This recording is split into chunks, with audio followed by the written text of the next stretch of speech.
My name is Jasmin Moghbeli. I'm the commander of NASA's SpaceX Crew 7 mission to the International Space Station.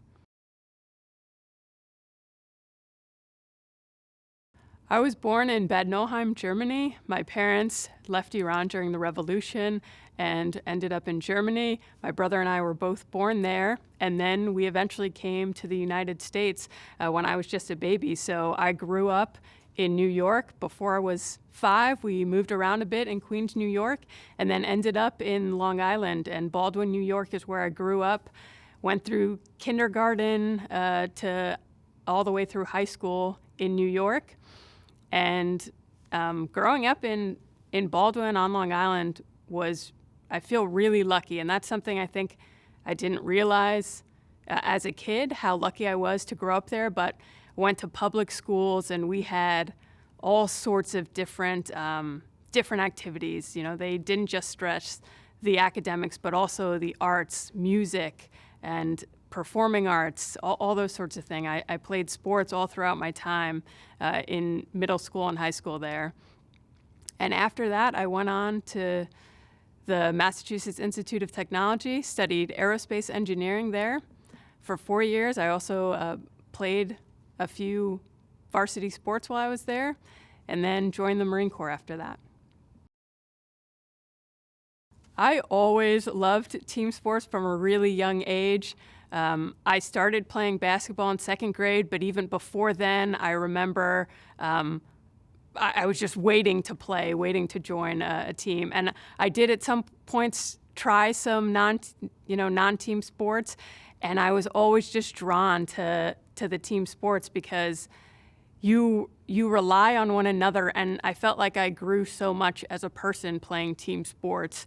You learn a lot about it's not just about me, it's about my teammates as well and lifting them up. And that's something that I think is really important to know going forward in your career.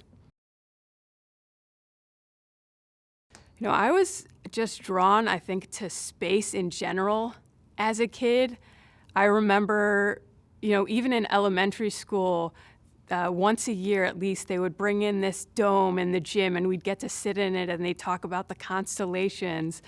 And, in 6th grade, I did a book report on Valentina Tereshkova and got really interested in becoming an astronaut. So I was always interested in space, and engineering just made sense for me in terms of I always liked history and reading different literature, but I was good at math and science. I loved physics and learning about how the world works and just the laws of physics that drive everything around us. And so I figured I'd combine those two and study aerospace engineering. I knew I wanted to join the military from a pretty young age. I remember my grandfather coming to visit when I was just in kindergarten or 1st grade, and he was in the Navy in Iran, and he told me stories of his time traveling to different countries, and he spoke, I think, 8 languages fluently. And so that from a young age started to get me interested in the military. And then by the time I was in middle school, I started to look at, well, what do I want to do in the military? And that's when I started looking at aviation. My love of air and space combined with that desire to serve in the military. And so I decided I wanted to go into military aviation, but I wasn't sure which branch yet. And it wasn't until my senior year of high school that I was even introduced to the Marine Corps. I didn't know anything about the Marine Corps. I don't think I would have even known it was a branch of service. And I went to the Naval Academy summer seminar program, and at the end of that, a Marine Corps officer spoke to us, and I remember he just had this sense of pride in the way he carried himself. So that started to get me thinking about the Marine Corps. And a few years later, I met a Marine Corps officer selection officer while at a career fair at MIT, and it just kind of went from there. I didn't really have flying experience prior to the Marine Corps, except my dad knew I really was interested in becoming a pilot. So when I was in middle school, early high school, someone he knew from work actually was an instructor, and he took me in his Cessna aircraft and let me fly it, for 30 minutes, 45 minutes. And from then on, I was like, okay, I know I want to become a pilot. I joined the Marine Corps, funny enough. Sure, I wanted to fly jets, and wondering why would anyone want to fly helicopters when you can go fly jets. But during my time in the Marine Corps, we have officer candidate school and then 6 months of the basic school for every Marine Corps officer. And two of my good friends during that time wanted to become Cobra pilots and talked to me a lot about Cobras and their mission. And one of them, his father even flew Cobras. So hearing their stories, and then during the basic school, we do these field exercises where I got flights on different helicopters as part of that to insert us into different zones and part of our different missions. And so from there, I was like, well, helicopters are actually really cool. And then I remember the first time I saw a Cobra overhead while training at the basic school, and I knew I wanted to fly that, but I was actually torn because I thought you had to be a jet pilot to become an astronaut. And I wanted to still keep that door open. And I actually went to watch STS-116 launch while I was waiting to start flight school. And Sunny Williams happened to be on that flight. And as I was reading the bios of the different crew members, I realized she was a Navy helicopter pilot. And from that point on, I went full steam ahead on trying to get Cobras, and I was lucky enough to get my first selection. Something I really learned from flying helicopters, and it's not specific to the technical aspect of flying helicopters or anything like that, but it was perspective. And it was something I realized after my first deployment, talking to the Marines on the ground. In the helicopter, we have this great aerial view, and your situational awareness is really high. But you don't realize from the point of view of the Marine on the ground, they just see the vehicle ahead of them in the convoy and the vehicle behind them. And realizing how much different perspective can be beneficial or advantageous. I first started looking at becoming a test pilot when I was younger in middle school, and it stemmed from that desire to become an astronaut. I was looking what are different paths to become an astronaut, and one of them was becoming a military test pilot. And so then I started looking into it more and more, especially after I joined the Marine Corps and became a pilot. And of course, as I did each of my deployments and started getting closer to that time where I would need to apply, I realized it combined two things I loved. The engineering and design aspect, that I had studied in college and loved growing up, and also the operational aspect. You are an operator flying these aircraft, and you need to make sure they're good for the mission before you give them to the fleet. And so it just combined two things that I loved beautifully. So it's interesting. My background as a test pilot, I think, has been really beneficial coming into this role as commander of Crew 7. The Crew Dragon is a very different vehicle than anything else I've ever flown. But I've flown so many different things that I knew I need to come up with a different way to learn how to be an effective operator in this vehicle. It's very automated, which, the helicopter that I flew didn't even have an autopilot, the one that I did all my deployments in. So it was very different in that aspect, but just knowing from flying so many different things what makes a good operator, and then realizing from that, okay, what does that mean I need to learn about this vehicle to make me a good operator, which is very different than some of the details I maybe needed to learn about other aircraft I had flown in the past. I was lucky to have learned a lot about leadership during my time in the Marine Corps, not just as a pilot and test pilot, but also leading the Marines who served with me. And one of the most important things I learned early on was how you treat people is going to really reflect on their willingness to work with you and cooperate with you, and just genuinely caring about the people you're working with is so important. And so, coming into this mission as commander of Crew 7, this is my first space flight, but I'm flying with 2 crew members who have had the experience of flying to space before. And so recognizing where are their strengths, where can I do better, and just I think being humble about it, and all of us realizing what we bring to the table and where we can grow individually and as a team is something that I just try to foster in our team. Becoming an astronaut has been a dream of mine since I was in elementary school. But you think about a lot of kids say they want to be an astronaut in elementary school, but it just never went away from me. It was something that just grew and grew as I learned more and more about it and went further and further in my career. And it was something I could just never, sometimes it was at the forefront, sometimes it was in the background of my mind, but it was always something that was there. And so when I was going through test pilot school, actually, Ann McLean was the class ahead of me, an Army helicopter pilot. And again, it was a reminder, just like Sonny Williams flying on STS-116 as a Navy helicopter pilot, that I was a helicopter pilot and this was something that I could do. And so the next time that NASA announced they were going to be selecting a new class of astronauts, I figured, why not put my name in the hat? This was something I've wanted to do since I was little. And it's one of those things you never really think you're going to be the one to get selected. It seems like such a long shot, but I figured I had just as much chance as anyone else. And so I applied, and the application process, I think the hardest part of going through selection is the waiting between rounds to hear back. You put in your application, you wait for several months, and then you hope your references get contact. And then you wait for several months and you hope you get a call to come in. And you wait again for several months and you hope you get that second call to come into the final round. And I remember each time my phone would ring with a Houston number, I'd have to kind of take a second to compose myself before answering the phone.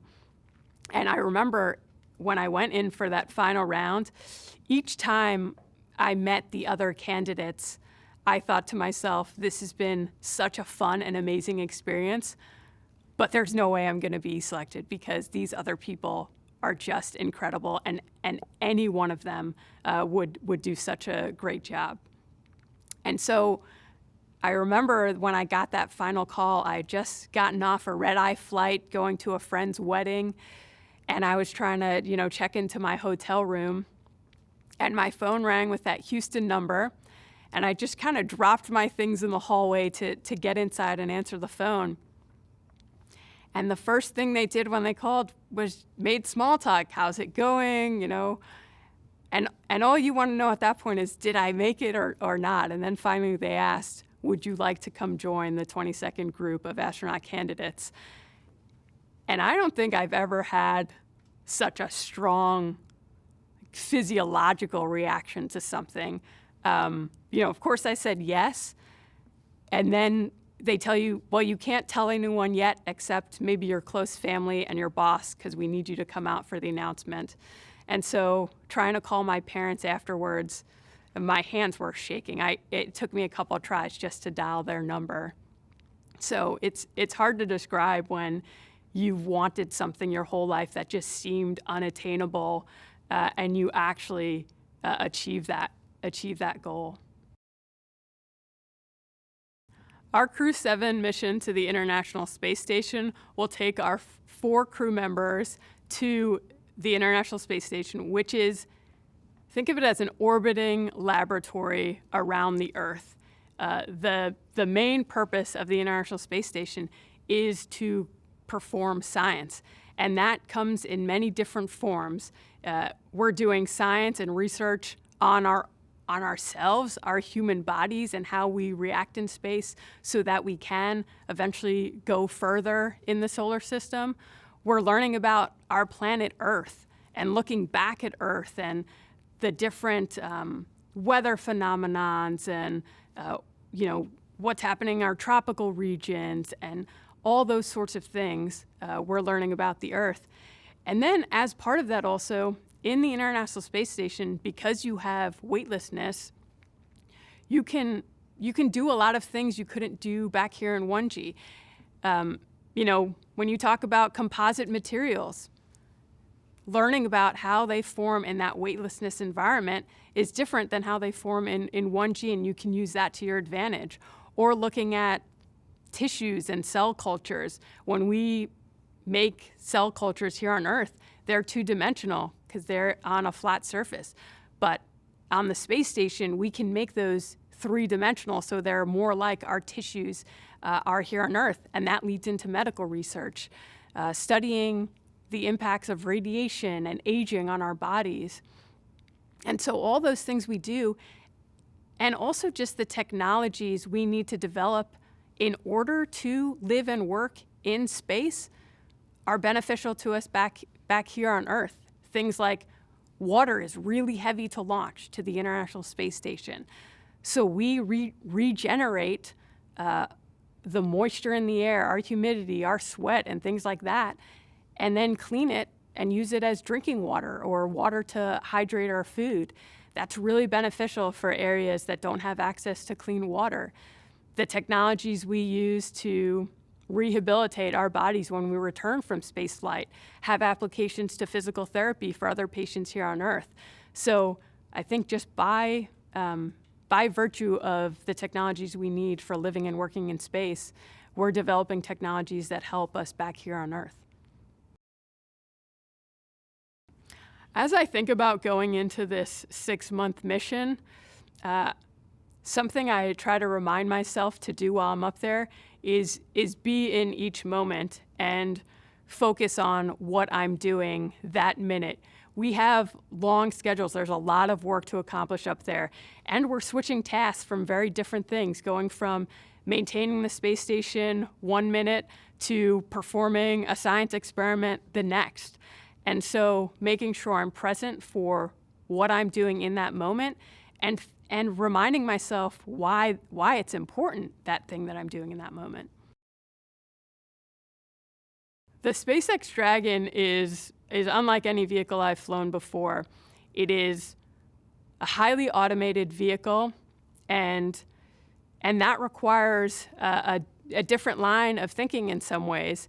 You have to know where, in order to be effective in that vehicle, you have to know there are times when you're mostly hands-off and letting the vehicle do its thing. And then it's really when something off-nominal happens or there's some sort of contingency or emergency situation, you have to be ready to respond in the appropriate way as a crew and not getting lulled into a false sense of security at any point. I'm really excited about our crew. We have an all-international crew. So it'll be myself as the commander, Andy Mogensen from Denmark and the European Space Agency as the pilot, Satoshi Furukawa from Japan, the Japanese Space Agency, and Konstantin Borisov from the Russian Space Agency as the mission specialists.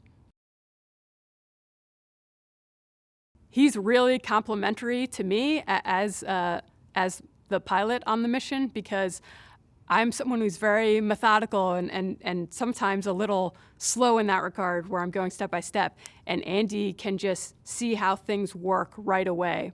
But he's also got this amazing kind of soft, gentle side to him. He really loves nature and wildlife, and he has no ego whatsoever. For someone who's so incredibly accomplished, he's so modest and humble, and I've been really impressed by how he's always looking for ways to grow himself. The first thing that always comes to mind when I think about Satoshi is he is such a thoughtful person, and it comes out in these really small but important acts. You know, when we went over to Russia for training for the first time, he knew I hadn't been there before, but he and Andy had both spent a lot of time there, and he made sure I knew where each classroom was the day prior. And he'll make sure if, you know, only 3 out of the 4 of us have a matching shirt. We don't wear matching shirts because all 4 of us should be wearing them. And so it's just a lot of little things.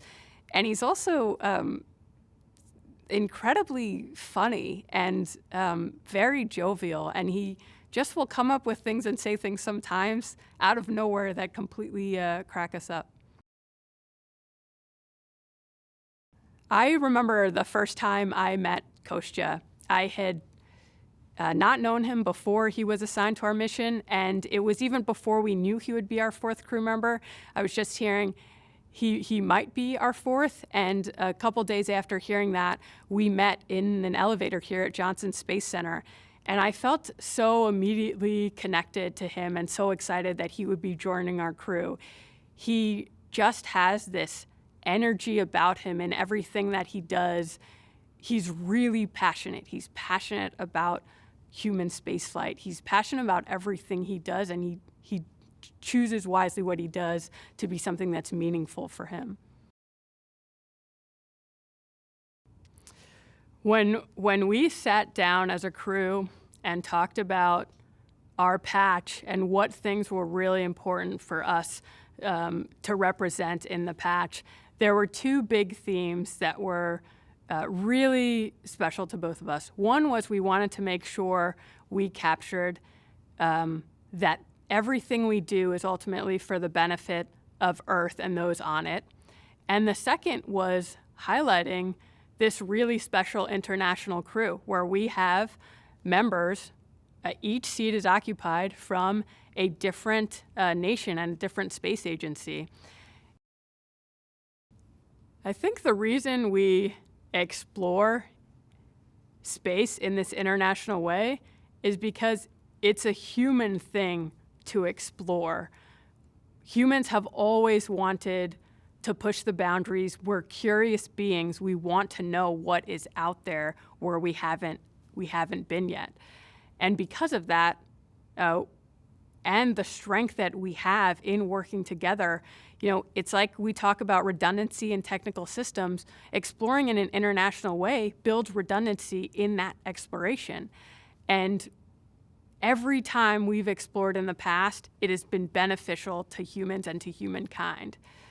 We always learn and develop technologies that help us. We learn more about our home planet. It's interesting to think about the fact that as we go further to try and look outward, we're also looking back at Earth. And that's something that's really important to us as a crew, is ultimately everything we do is to benefit the Earth. This mission is different from all the ones I've done in the Marine Corps because this time I'm going away on this mission as a mother and as a wife. I didn't have my own family previously when I left on my deployments, and so it really brings a whole different aspect to it. My girls are just 2.5 now, and they're just learning about space in their daycare, and they know mommy's an astronaut. They know I'm launching on a rocket, but do they really understand what that means? And do they really understand how long I'm going to be gone? I don't really know, but we talk to them a lot about it. We read them different books on the International Space Station and on astronauts in general and space in general. So they definitely have some idea about what mommy does, but I don't know that they'll fully understand it until they're a little older.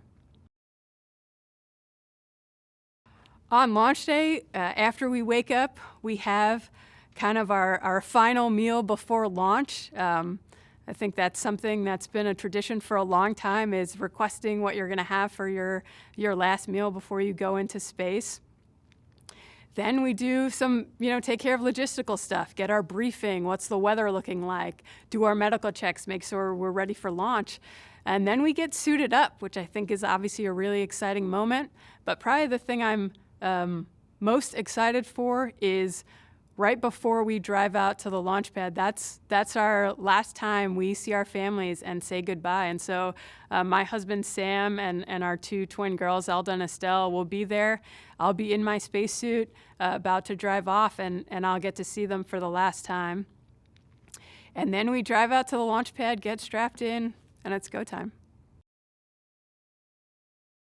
Something I didn't realize before joining NASA is how incredibly hard spaceflight is.